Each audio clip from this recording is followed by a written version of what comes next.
Welcome to this very special edition of the KJ Masterclass Live, the show which ensures that you profit from your time spent here with experts, either through their industry insights, information, or simply learning from them. And today we have Jason Willis-Lee, seasoned Spanish and French to English medical translator, 25 years experience, specializing in clinical trials, medical reports, and academic research. And he's also passionate about coaching and mentoring industry colleagues, empowering translators, interpreters, and copywriters to refine their craft, elevate their client relationships, and navigate the ever evolving language services AI centric landscape with confidence. Welcome to the show, Jason. Thank you, Ajay. Thank you very much for having me. Pleased to be here. You are welcome. Welcome to the show. Welcome to India in this online form, Jason.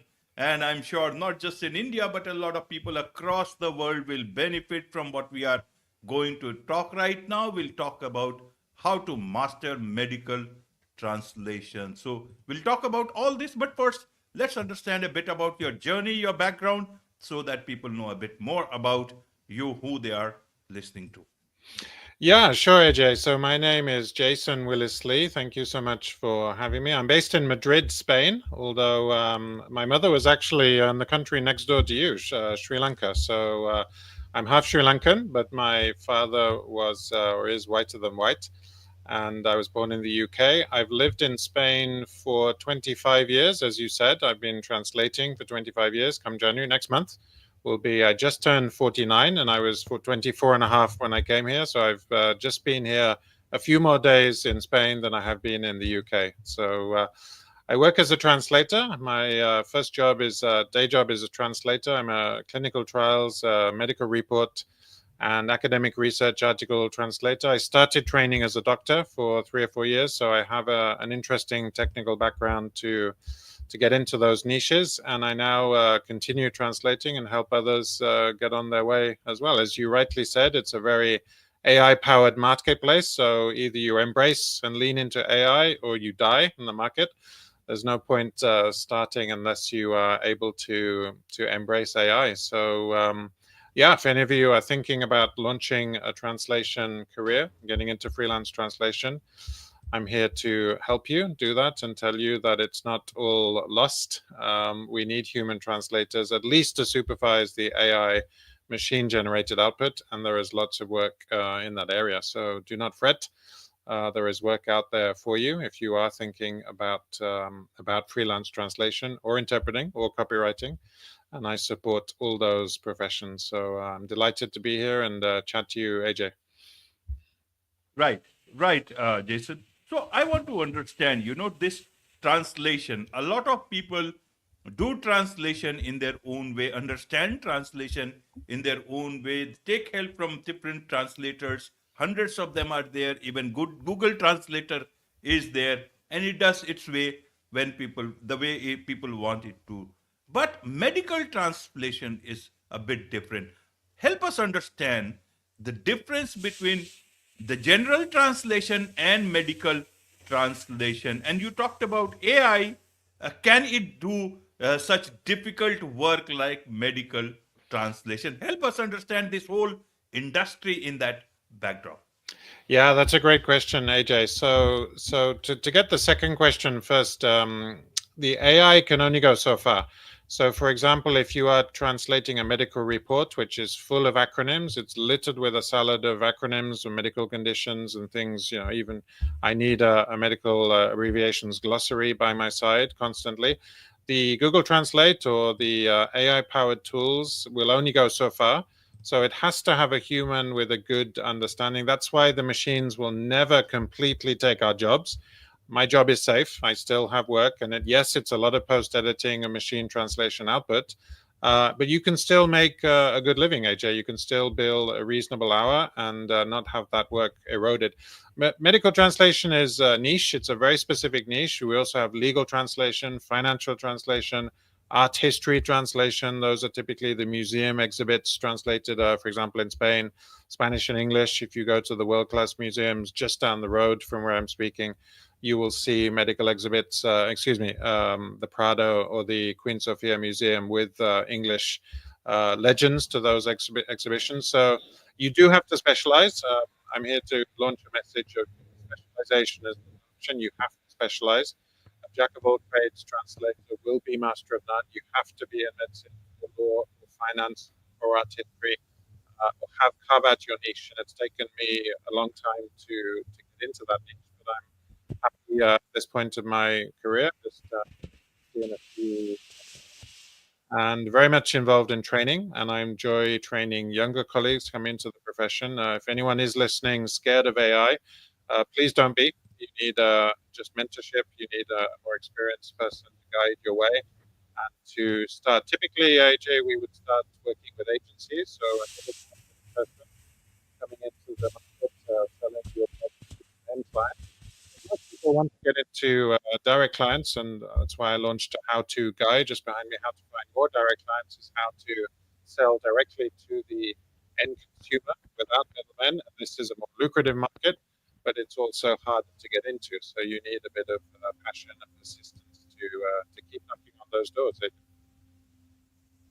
Right, Jason. So I want to understand from you. You talked about, about all these things. Is that why did you get into this medical translation industry at all? Because not that you do, no, you couldn't get into. Obviously, anyone can decide. But why medical translation? Why not, get into things which are much more easier, and there will be, because Spanish and French to English. So that's a very niche area. I want to understand about what made you go into, especially when you were you were born in UK, and there you could be having a much more different way. And wouldn't you get so much of work in these things in the UK itself? I want to understand a bit again for a common person sitting in any other part of the world about the nuances of this whole business. Does it mean in Spain and France a lot of this clinical trials happen? Does it mean a lot of contract manufacturing is happening? I thought it is in other parts of the world, in places like India and many other places. That's a valid question, AJ. I think there's a lot to be said about living in the country of your source language. So I decided to come to Spain. Spain was actually my plan B. I was planning to go to France, and I had some interviews in Paris. All of those interviews didn't come to fruition. I was going for very high-powered jobs, Deloitte and Touche, Bank of France. Had I chosen a smaller company with few employees, I think I would have had more success in Paris. But Madrid was my plan B, and that quickly was launched. I think I got into medical translation because I was leaving clinical medicine, AJ. I was about coming up to halfway through my clinical training, and I was always missing, or I missed very much applied linguistics. So I decided to go back into applied linguistics, and I had one source language, French. I didn't have Spanish at the time, so that's why I came to Spain. I was at the time I had a partner who was half Spanish, and she kind of led me to Madrid, and that was my decision making. I was coming out of clinical medicine. I worked as a clinical researcher for a while for contract research organizations. As you correctly said, many CROs are located in India and also in the Middle East. But I wanted to perfect my Spanish. I felt I needed a second language to add to my French. I think with hindsight, I probably could have found enough work as a French to English translator, and possibly even English to French had I spent more time in France. So it was basically just my life, the currents of my life, AJ, were taking me towards Western Europe, and that was 25 years ago. It's worked out well for me. I never had any problems finding work.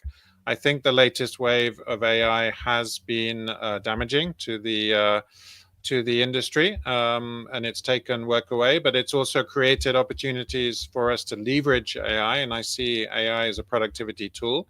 If you know how to use it, you can actually work smarter, not harder, and your billing should not be too affected. So I would say probably my leaving clinical medicine was the main reason I went into medicine. And you said it's a difficult niche. Yes, it is.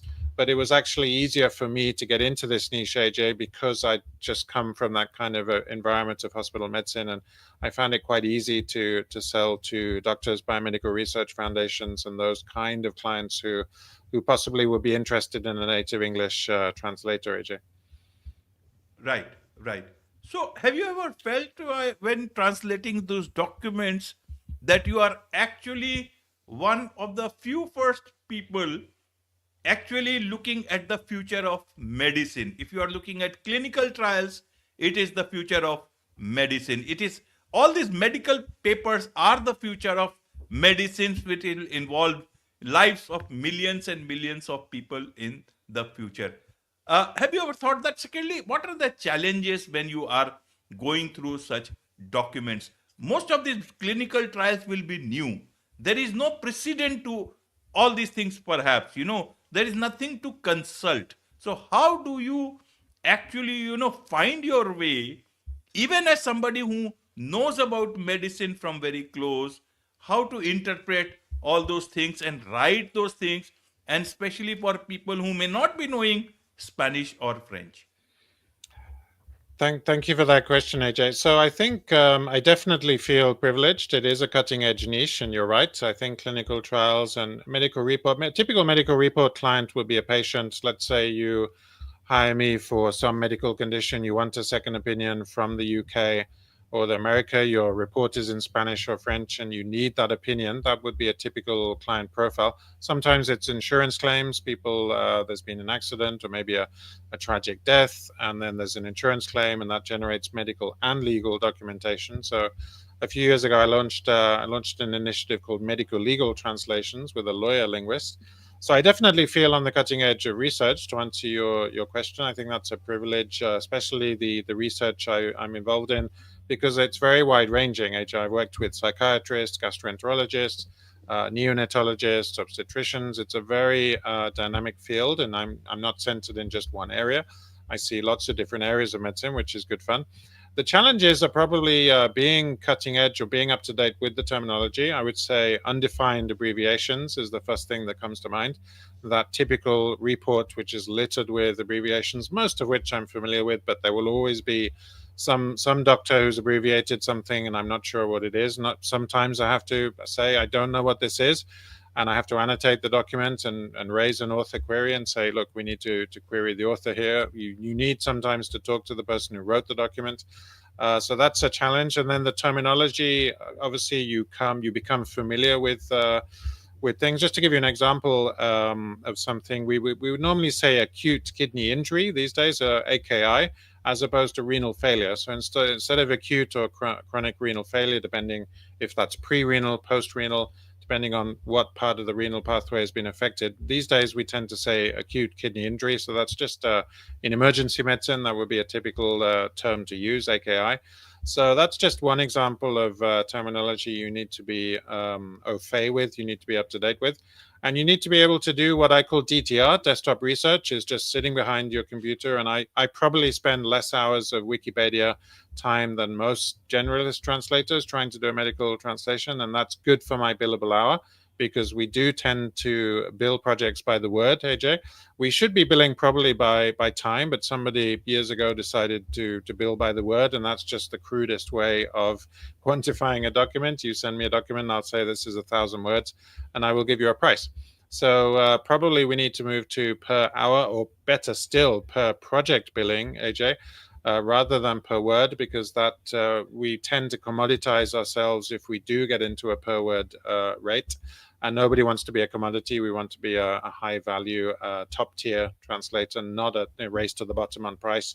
And that's what I train people to do on business skills and entrepreneurship. I teach them how to build an email list, how to build an audience. You obviously have a big audience watching your show. I have a podcast as well called How to Find More Direct Clients. But I've had a very interesting career over the last 25 years. The winds are changing because nothing ever stays the same. You have to be adaptable and tailor your approaches to the changes. And I'm very privileged to be in this position and still be self-employed 25 years later, or solopreneur, running my own business. And I love my job. So I'm very lucky to be in this position, AJ. Absolutely. So you, as you said, the winds are changing, and so and you also mentor and coach a lot of people in this industry. So how do you teach them to be relevant, even the when the wind is blowing, at a very high speed? That's a great question, AJ. Basically, my methodology, how to find more direct clients, I zone in on three areas. One is online visibility. I've had good success teaching. It's usually women. I teach. There are men translators, but I have to say there are more women than men. It's a women, female-dominated profession. I've had a number of success stories helping people design their first website. Then, of course, you have to force traffic to the website. There's no point having a website gather digital dust. People have to be looking at it.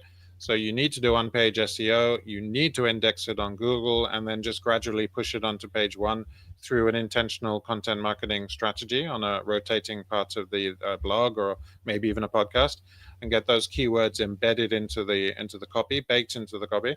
So that's one area. Online visibility is very important. Another area is lead generation. If you're not generating leads for your business, it's very difficult to sell. You could have a first class degree from Magdalen College, Oxford, but it doesn't make a blind bit of difference if you can't generate demand. So I spend a lot of time teaching people how to. It's like a tug of rope on two sides. One is supply, one is demand. And that tension in the middle of the rope is the demand you have to generate for your services. And people who do that better will be the ones who succeed, AJ. So, AJ, a lot of it is lead generation. And then I teach people to build out their assets. Obviously, a website is an asset. An email list is a very valuable asset. Someone who trusts you enough to give you their email and to allow you to send them a weekly or a monthly email, just nurturing those relationships, and a P2P sales strategy, which is person to person. People still want to do business with people, AJ. I mean, I crave human connection because I live in this is my office, part of my domicile, and I like interacting with humans. I love talking to you right now. Because it's something I think humans need. So machines will only get you so far. Machines do not have human sentience. They cannot feel human emotions. And I think it's very important that we still recognize that business is done from person to person. So if you're providing a solution to your clients and solving a problem, then you will be in demand as an entrepreneur, as a service provider, whatever service you are providing, AJ. Right, right. So you talked about the role of AI. Is AI really a competitor in that sense? Means you would still need human intervention, or has the AI reached to that level that any of these people who need your services right now, they just put things in AI, and then it translates to them, and if they don't know either any of these languages, they just trust the AI output. How does that work? Does it really work, especially in medical sort of a industry? I think that's a great question, Ajay. So the AI can only go so far, and it is pretty good for generalist translations. I think it is good for commoditized work. If you want a specialist translation, such as a medical report, such as a deed of conveyance, for example, for a lawyer conveying the property sale from a seller to a purchaser, by a vendor to a buyer, you need a human oversight there. So I think it has its limitations, and I think it's important that we say AI has its uses for commoditized translations, and Google Translate or other machines. DeepL is a popular MT machine translation engine. We now have some very interesting tools that we use in our work. One is WordScope, which was developed by the Frenchman Philippe Mercier. Another is Sonics. Sonics would be very good for subtitling. WordScope is very innovative and cutting edge because it integrates ChatGPT, which is one of the AI tools we use. Most people are using ChatGPT daily. I do as a content creator when I'm not translating. So I think the AI can only go so far, AJ, and we need to lean into this what the human advantage is over AI. And that's something you can never have a robot. So there is a certain degree of destruction of jobs and opportunities, but I also think there's a creation involved as well. There's always a flip side to the equation, AJ. Absolutely. So, one more thing I want to understand is going through all these complex medical documents. What have you learned? What lessons have you learned out of that, apart from what is written? But I want to understand in a wider level. That's a great question. I'm not sure how to answer that. I think I think apart from the technical knowledge is that essentially medicine is a societal thing. Medicine is not perfect.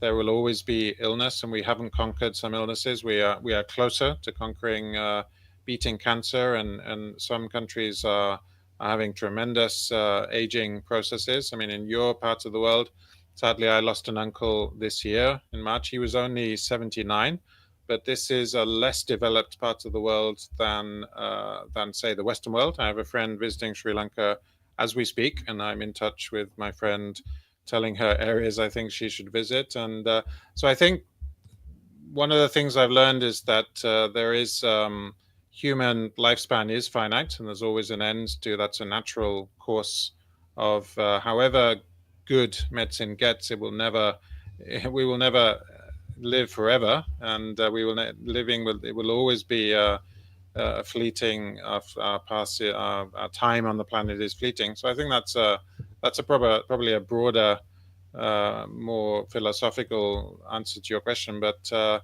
yeah, certainly the technical knowledge will get you so far, and I've learned that there's always hope, even when things are looking bleak. And I know several people who have left the industry, and they've gone back into employment, and it all looks doom and gloom. But I'm here to say to people that if you are considering a freelance career in translation, in interpreting, in copywriting, maybe graphic design, I think the machines have a contribution to make, but there will always be space for a committed niche service provider, AJ. Absolutely, absolutely. There is much to learn from you, and there is much to learn from your podcast about translator training on how to find translation clients. You have a podcast host. Tell us a bit about that so that people can learn from there. So thank you. The podcast is, as you said, translator training, how to find more direct clients. It is especially for the beginner or early career online language service provider. So that's maybe up to 5 years, 5 years in the profession. You're building out your initial business assets, and it's the assets that help us make money. We leverage the assets. The book behind me is an asset. It's a magnet. It's not a driver of profit in itself, but it helps me attract clients to me. And I basically go through my methodology, which I'm still learning to flesh out. What is it that makes me unique in my viewpoint? Because it's all about standing out. There's so much noise in the world now, AJ. We're bombarded with 20, 30 newsletters a day. It's very difficult to cut through the noise and offer a standalone service. But you can do. And in 2025, I think you can, through your personal branding, be very, very niche and intentional about your online visibility, how you generate work, how does the work reach you? Because if you're not generating leads, I always say everything comes downstream of lead generation. And if you are generating leads, warm leads, and every lead is an asset in itself, AJ, you need to go after that lead like a bloodhound, smelling blood, and that's how you make sales. But sales is not easy. You have to. I still very much. I'm a committed service provider, and I help. I can see a gap in the market for helping more junior colleagues come up. So I lean into online visibility. I lean into lead generation, and I very much enjoy personal branding and helping people decide what makes them unique. As I'm thinking about my own methodology and my own authority framework, I'm trying to build super fast authority through my assets, and I'm enjoying. I think business is fun, AJ. You can have fun with business and going on shows and talking to you. This for me is a fun activity. It's meeting you for the first time and talking on your show. It's a wonderful opportunity, and with somebody from a part of the world that I have a personal connection to. So it's even more personal for me, and that's basically what I do. So please subscribe, listen in to how to find more translation clients. We're on Spotify, we're on Apple Podcasts, and we're on Google Podcasts as well. So please tune in. Absolutely. And for those people who would want to connect with you, what is the best way for them to do so, Jason? Probably LinkedIn, AJ. I'm on LinkedIn. I'm Jason Willis-Lee. If you just type in my name, you'll find me on LinkedIn, or possibly my website, entrepreneurialtranslator.com. I call myself the Entrepreneurial Translator. That's entrepreneurialtranslator.com, no hyphen. And you can find me there. And we have a lot of free resources. We have a blog, we have the podcast, and we have some downloadable resources to help people. If you want to come closer, then obviously you can book a call. But probably my website or my LinkedIn profile is the best way to connect, AJ. Wonderful. With this, it's a wrap on this very special edition of the KJ Masterclass Live. Thank you so much indeed for joining us. Thank you for having me.